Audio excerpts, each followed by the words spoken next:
C'est une nouvelle affaire d'entente illicite au détriment du consommateur. On apprend aujourd'hui que plusieurs grandes banques mutualistes françaises ont été perquisitionnées la semaine dernière. Elles sont soupçonnées de s'être entendues pour empêcher leurs clients de renégocier leurs prêts immobiliers. Et ce n'est pas la première fois que le milieu bancaire se rend coupable de telles pratiques. Christelle Méral, Christophe Hilary.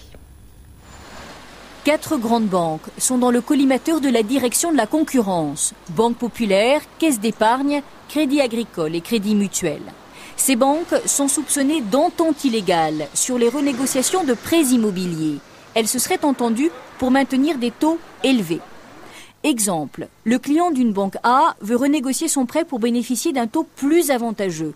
Il s'adresse à la banque B, mais celle-ci propose un crédit inintéressant. Le client reste donc avec sa banque et ne profite pas d'une baisse des taux.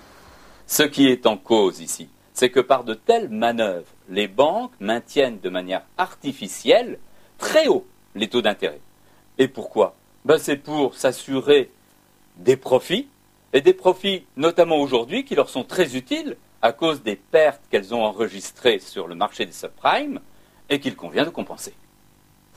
Les faits se seraient surtout produits en 2005, au moment où les taux d'intérêt étaient en baisse. Beaucoup de clients ont alors tenté de renégocier leurs prêts. Les banques soupçonnées d'entente auraient voulu freiner le mouvement. Ça représentait 15, 20, 25% des prêts et donc ça représentait un enjeu tout à fait significatif pour les banques.